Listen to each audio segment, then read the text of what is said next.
The average age of entry into prostitution for an American girl is 12 to 14. Babies, children. Somebody get you and introduce you to something at 10 years old, 12 years old, and all that. By the time you age out, what do you have left? You don't even have a guidance. You don't know where to go. I'm talking about my little girl. There's a little girl in here, you know, so I have to go back and get her. It's a bigger problem than anyone wants to look at. Worldwide, among the illegal trade, humans have surpassed guns and are now number 2 behind drugs as the biggest commodity sold.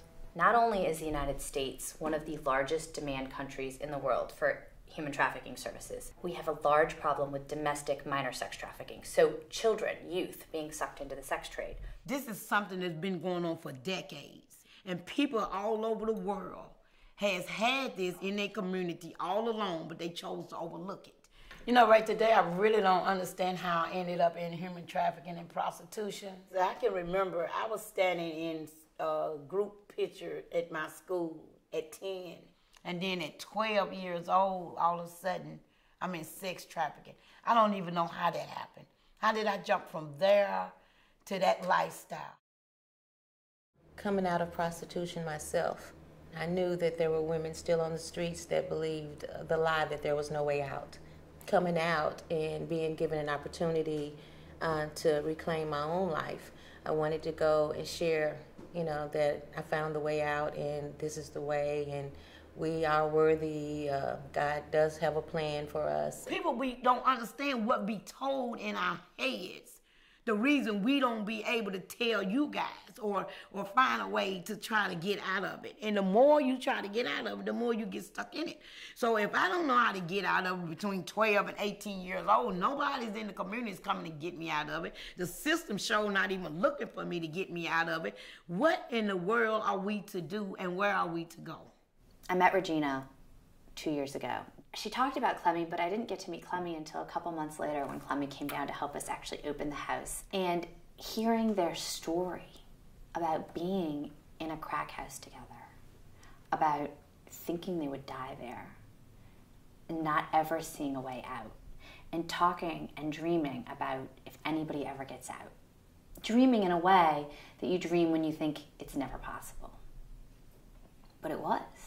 And I would beg her, I'd be like, if you make it out of here, you better come back and get me because this is not what God has for us. And if I make it out, I'm going to come back. And Regina got out and went back to find Clemmy and got her into the Magdalene house and helped her recover.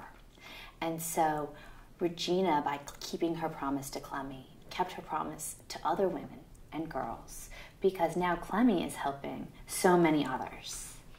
The first thing to take place when someone new comes in to begin the program is a bunch of love. Bunch of love, bunch of hugs, bunch of understanding, bunch of patience. Before they get to the porch, they're handed a key, and we have them open the front door to the house and walk in. We don't use our keys because we say this is your home and you have a key to your home. This is your new home. You are here, and we will get you all of the resources that you need to have a foundation to stand up on, to empower them, to take their lives back. And it's an amazing and intense and joyful and exciting moment. Whatever point they entered the street, 10, 11, 12, that's where their lives are really taken from them, snatched away. So we say, when you were a little girl and dreaming, what were you dreaming of? Go back there and let us help you build from that point forward a new life for yourself. And every woman has her own 2-year plan because every woman is unique. So when the women come into Eden House, most likely they've either been on the streets since they were teenagers, or even if they haven't, they've been in home situations in which there were not a lot of good role models in terms of limits, parenting, and basic life skills. So we realized that we have to really start with the basics in everything that we do.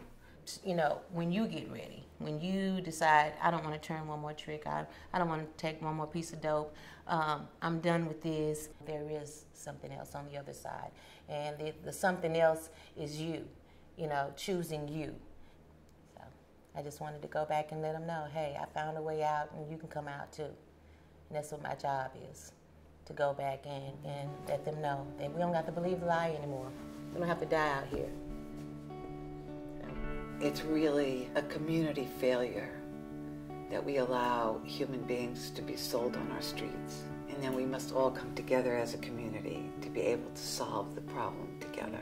Only thing I'm asking people to really know and understand about sex trafficking is that you need to get involved. I tell people all the time, the reason we just call the hood is because the neighbor has been taken out. So I can't say neighborhood no more because the neighborhood do not look out for each other like they used to. I'm about a purpose, I'm about a solution, and I'm asking you to understand that we, together, we can do something about it.